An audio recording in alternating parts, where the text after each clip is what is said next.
What's up, guys? Welcome back to CC Sports Show. I'm your host, PJ Sioka. And I'm Ryan Cosner. And we have a special guest on today, Daniel Cohen, senior from Sacred Heart University, here to talk, about the NFL draft, what went down in the first round. Dan, tell us about yourself and, take it away. Yeah, thanks for having me on your show. I'm a big fan of you guys. Listen to you guys as often as I can, and just an honor to be on here. Known you guys for a few years now. So, Appreciate that, man. Yeah, very exciting. Dream come true. Thank you. Now, let's get down to business. First round completed last night. We got some surprises, some teams who, picked who we thought was going to go to that team. Give me a little bit about what you took away from the draft and what you think could have been better. Well, obviously, the most hype is around probably the first two picks, first three. And number one, Baker Mayfield going to the Browns. I was a little surprised. I might be a little biased, but Cleveland hasn't had the best luck when it comes to quarterback. So maybe, hey, you just got Tyrod, right? Maybe switch it up, pick a position player that isn't a quarterback. I think they've had 18 different starters or something like that. I think I saw on TV the other day over the past couple years. It's honestly ridiculous, and none of them have worked out. I think RG3 is the only one in the past that has actually won a regular season game. Yeah, he has the last win, and I think it was back in 2016. So maybe it's a sign from the gods. Stop picking a quarterback, and maybe hopefully someone will come to you. I mean, they just got Tyrod, so. I'm a little surprised they went with Baker. I have a feeling, he's kind of that ego-y kind of guy. I just see a lot of Johnny Manziel in him, and obviously Manziel had the talent in college. Baker definitely had the talent. But I just feel like that's going to get in the way for some reason. But I'm curious to see. But if it works out, he'll be an exciting player to watch. I personally like this pick.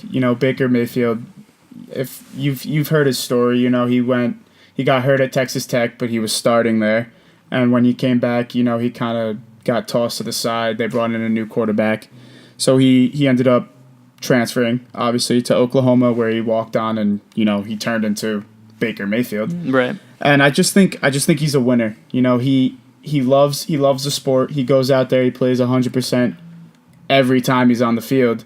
And I think that's what the Browns need.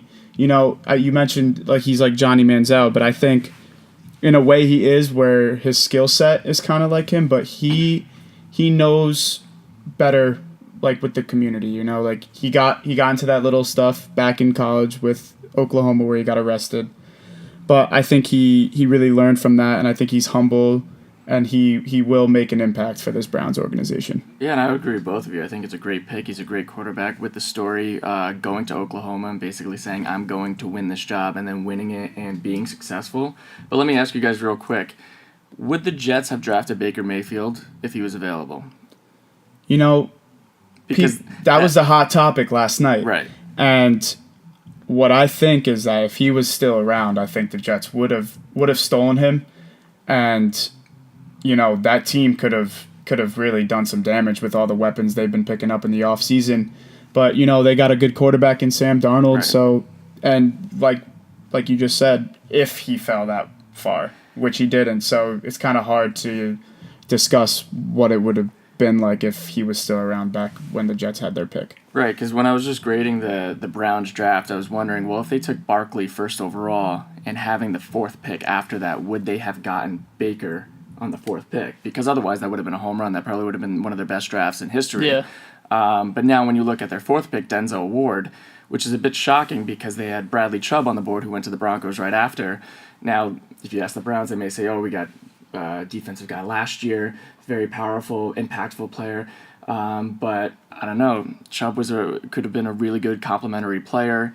Mm-hmm. And the Denzel Ward pick kind of threw me off a little bit and kind of knocked them off the board a little bit, in my opinion. Right, and, Denzel Ward, I think, was voted best corner in the draft this year. And, me being a 49ers fan, I was hoping we were going to pick him up at 9, but he ended up obviously going surprisingly early to the Browns at 4. But I don't mind that pick. I think the Barkley-Mayfield combination probably would have been their best option. But, Denzel Ward, he's an athletic corner. He's going to be playing alongside Jabril Peppers, both outstanding athletes.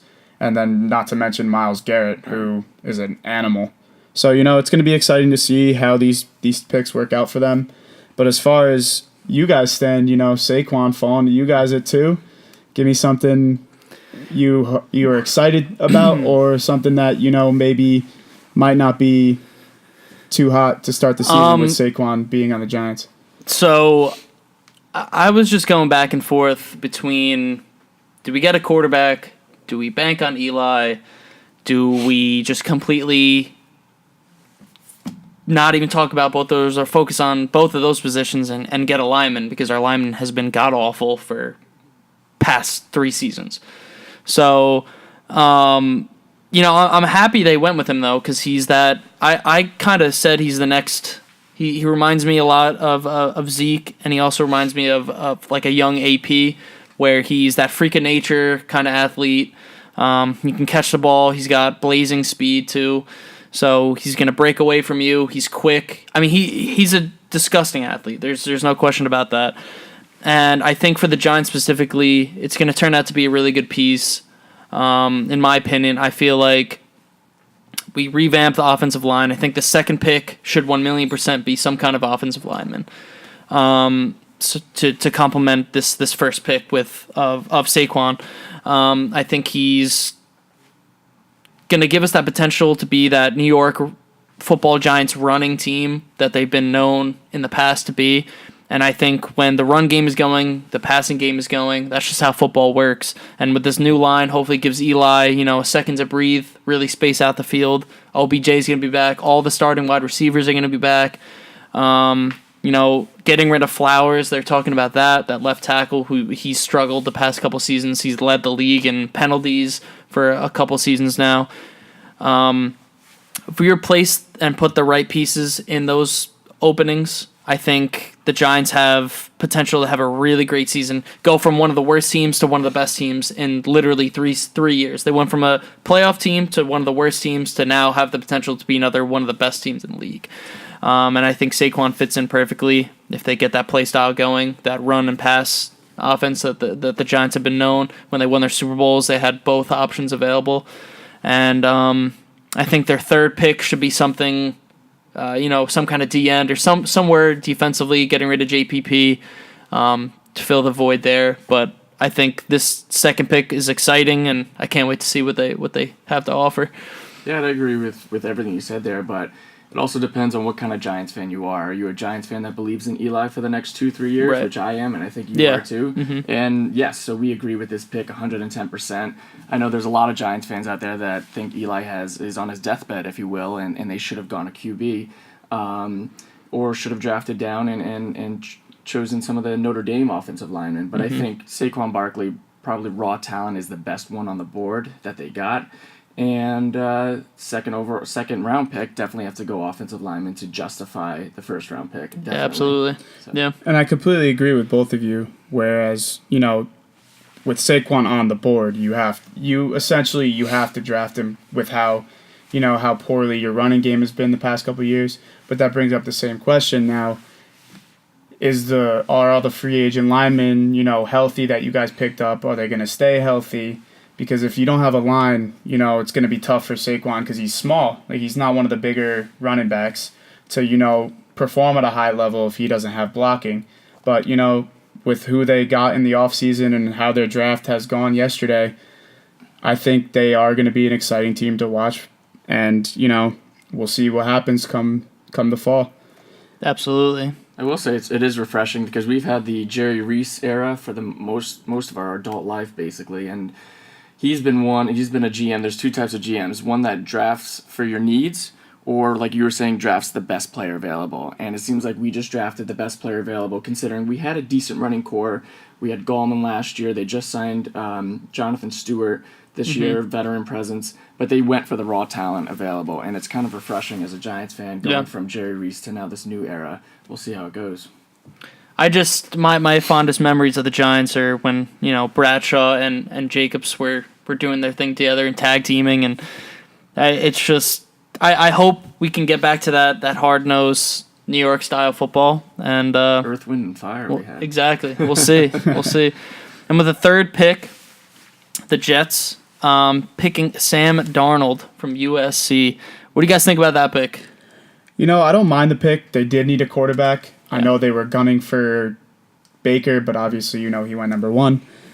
But, you know, they just acquired Teddy Bridgewater from the Vikings, who, not to mention, was a pretty solid quarterback for the Vikings until, obviously, you know, he went down with injury, which is very unfortunate. But he looks to come back this season, and now you bring in a guy like Sam Darnold, who, in my opinion, I don't think should start right away, while you have a guy like Josh McCown and Teddy Bridgewater who, you know, have the experience and have played in the league. But I think this is a good pick for them, you know, develop him by watching the 2 guys above him and, you know, learning the game and learning how different the play is from college to the NFL. Yeah, and I think it's interesting you bring up Bridgewater. I wanted to look up and see what the reaction was, because if you think about bringing back McCown, he had a really good year, but until he got hurt. I think the Bridgewater pick is really good as well. I mean, 25 years old, coming off of a major knee surgery, it's kind of like a flyer. You sign up for 1 year, see what you have. Right. But now there's talk that he's the odd man out because they have Darnold in, and I'm a little shocked by that, because I would trust Teddy Bridgewater coming off of the knee injury more than Sam Darnold, USC quarterback, and we all know the Jets' recent history with USC quarterbacks. I would test out the Teddy Bridgewater thing first, and then see where it goes from there. Not to mention Sam Darnold not having really the greatest season at USC this past fall, so it'll be interesting to see where the Jets head with all these quarterbacks. You know, maybe a trade coming within the next couple of days of the draft. I saw an article saying maybe Teddy Bridgewater was going to be on the trading block to try to get picks to, you know, fill the rest of their needs. So, you know, the rest of these rounds of the draft could be interesting with who trades where and who gets drafted and goes where. I think the Jets' mindset with this pick was they're hoping this is going to be their franchise guy that they're looking for, and their acquisition of Bridgewater in the offseason, I think, was going to be used more as, you know, some trade bait. And hopefully pick up another piece somewhere else that they're looking for. And because I think he has some good stock, Bridgewater himself, so they could hopefully get a good piece with a decent player for what they need. But at the same time, though, do you throw everything into the Sam Darnold hat and then trade away Bridgewater, and then all of a sudden now Bridgewater is contending for maybe potentially an NFC or AFC championship? Well, that's why we're not getting paid the big bucks, because we don't know what to do. So anything can happen in this league. That's right. Absolutely. So we talked a little bit about Denzel Ward already. You guys really surprised about that pick being at number 4? You knew he was going to go top 10. It was just a matter of where, and like we were saying before, anything can happen in this league. And, you know, one player can have that certain explosiveness or certain skill set that, you know, fits into your defense, which I'm assuming is what happened with this pick. And because, you know, you had Bradley Chubb and Minkah Fitzpatrick from Alabama on the board, and you end up taking Denzel Ward from Ohio State. I think it's an interesting pick, but it could work out for them. I think it was a good pick in my opinion. They just revamped their offense. They're going to have an offense that can, you know, have a shootout with some of the best of the teams right now on paper. Right. And I think revamping their defense now and making it, you know, formidable, at least to go up somewhat hand in hand with their offense, because their offense is going to win them the games. It's not going to be their defense. So I think going into the draft and working on their defense is pretty important. So not really surprised. I think the secondary is really a make or break area for your defense too. You know, run game can be stopped, you know, relatively easily if you just, depending on what kind of defense you run. If you're stacking the box, you're going to stop most run games for the most part. But it's the cornerbacks and the safeties and those guys that are guarding men downfield that are the playmakers of your defense. And if they can get some picks and lock down some of the big receivers on the other teams in the league, I think that's important. So I like the pick personally. Yeah, I mean, if you look on paper, he's very similar to Joe Hayden, who they lost to the Steelers. Surprisingly, they cut and then lost to the Steelers in a free agency signing. So on paper, you were saying the big defensive line that they have now, Offensively, with the trades that they made and signings, they're pretty much set there, at least in their eyes. And so where was the biggest loss? And that was Joe Hayden, and they really missed him last year. So, yes, you would argue that they drafted for their need there. Absolutely. Right. Now, to round out the top 5, we got Bradley Chubb joining that explosive and nasty defense from Denver. What is your viewpoint on Bradley Chubb joining Von Miller, Shane Ray, and Derek Wolfe, and the rest of that Denver Broncos defense? Clearly, they know where they want their priorities to be held, and that's defensively. They're going to hope to turn the ball over a bunch of times, sack the quarterback, force fumbles, and I like a team with a really hard-nosed defense. I think they're really exciting to watch because it's always a talking point coming into a game is about each team's defense. And I think if they continue their success from last season and now just, acquiring even better players on defense, it's just exciting. I love defensive ends. I think they're probably my favorite position on defense. Not to mention this kid's an animal. Yeah, this kid's an actual animal. It's just entertaining watching what DNs can do. They're so athletic, and people don't realize that. And they're just these massive bodies too. So I mean, he's a perfect example of it. So it's exciting, and I think they did a great job. They're focusing on their defense. Offense will come, And but you know what they say: defense wins championships. that's true. And you only have to go back to last year. You had literally average quarterback play for the Philadelphia Eagles, and then they beat Tom Brady simply because their defense played the way they needed to play, and the quarterback didn't turn over the ball the entire playoffs. Right, and if you look at it from the Denver Broncos standpoint, you still have Demaryius Thomas, Emmanuel Sanders. If one of those quarterbacks, either Paxton Lynch or whoever they ended up keeping from their other two, can step up and win a couple games, score a couple points during these games, this defense is going to hold the other teams. It's just a matter of, with their second pick, do they draft that quarterback that they need, or do they have faith in who they have, and ride their defense to the end? Yeah. It's a great pick overall. Yeah, I not really surprised, but I am surprised that he went 5 though, because I thought Cleveland was going to take him. Right. I mean, it's only one spot different, but I think Denver I think it was kind of a little bit of a steal, honestly.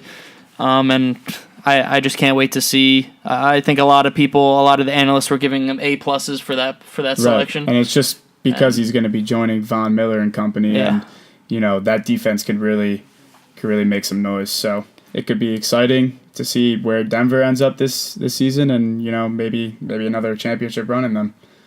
I guess we'll see.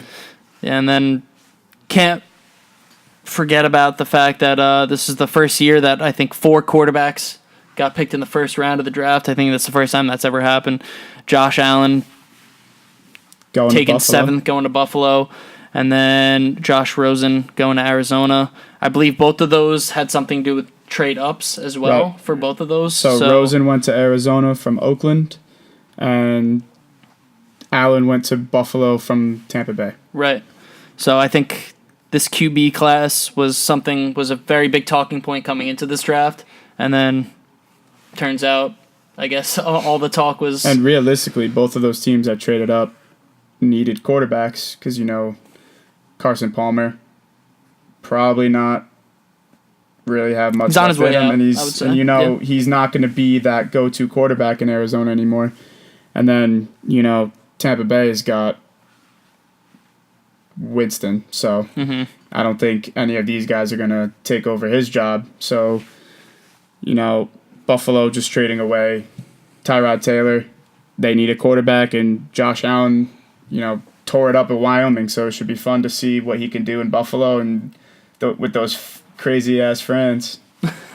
I'm interested to see how Josh Rosen comes into play because he was very outspoken right away, dropping to 10, which, I mean, I don't know about you, but I'll take a 10th overall signing bonus any day of the week. But so saying that there were 9 mistakes made by the teams that skipped him, I think it'll be really interesting. He's a very cocky guy, probably in the Johnny Manziel arena, in that respect. But it should be interesting. I want to see how he does because he puts a lot of pressure on himself by saying stuff like that.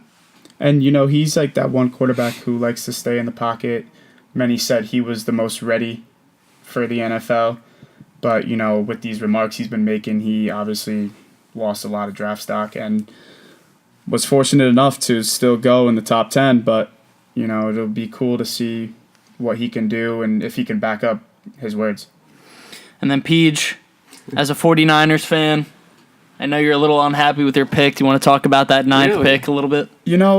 So I don't mind the pick. It wasn't that bad of a pick. It was kind of smart in the sense that you need to protect Garoppolo because our offensive line was horrendous last year with injuries and everything like that, and just picking up random free agents to stick there for the time being. And this guy is very highly rated out of college, Notre Dame guy, big dude. They always produce those big linemen that have successful careers in the NFL. But I was hoping with, everything going on with Reuben Foster, you're not really sure the status of the team with the team he has with all of his off season can't speak off the field issues. Sorry, but I would have loved to see Tremaine Edmonds, go to them, see if he can either work well with Reuben Foster or replace him. But, the trade isn't that bad, and hopefully it works out and Jimmy G gets that time he needs to find his receivers and put some points on the board. I feel like people don't really get too excited for lineman picks just because I don't think linemen really get enough credit they deserve to begin with in the NFL. And with the draft, it's a lot of the same. But if you're rebuilding a team, which is what they're trying to do, it all starts with the big boys up front, and that's where you win games offensively. If you don't have them there, you don't have a run game, you don't have a pass game. So they're a lot more important than people. Like I was saying with give them credit. With the Browns pick before, I was hoping Denzel Ward would fall to 9 because corners have been a huge weakness for the 49ers the past couple of years, just being ranked amongst the last couple teams in passing yards allowed per game. So it would have been cool to see, them kind of get a high-flying, high-rated cornerback. But, this pick could essentially be a very, very good pick if he works out and he can eventually lead that offensive line and get some wins, get some protection for Garoppolo, and better the team as a whole. Yeah, and I think if you look at the positions like a running back, quarterback, wide receiver, those guys, there's a lot of talent in all these drafts where you can mold them into really good NFL players. But when you look at offensive linemen, it's very rare. I mean, look at the Giants with Eric Flowers. There never goes a Sunday where we aren't yelling at our TV at for Eric real. Flowers. Yeah. And if you look the next 2 or 3 rounds, the 49ers have 3 or 4 picks. So they have a lot of opportunity to do some damage and build a really solid team to compete for a playoff spot this year. I mean, Jimmy G hasn't lost a start in his career. I mean, you got a year of film on the guy. I mean, I hope he continues his hot streak, but it could be fun to see what the 49ers can do in that apparently stacked NFC West now with the Rams getting all these players in the offseason. The Seahawks always hanging around, and now Arizona picking up Josh Rosen in the first round. So the NFC West could be back to its tough self again. Just an exciting time for sports all around right now, I think. I completely agree.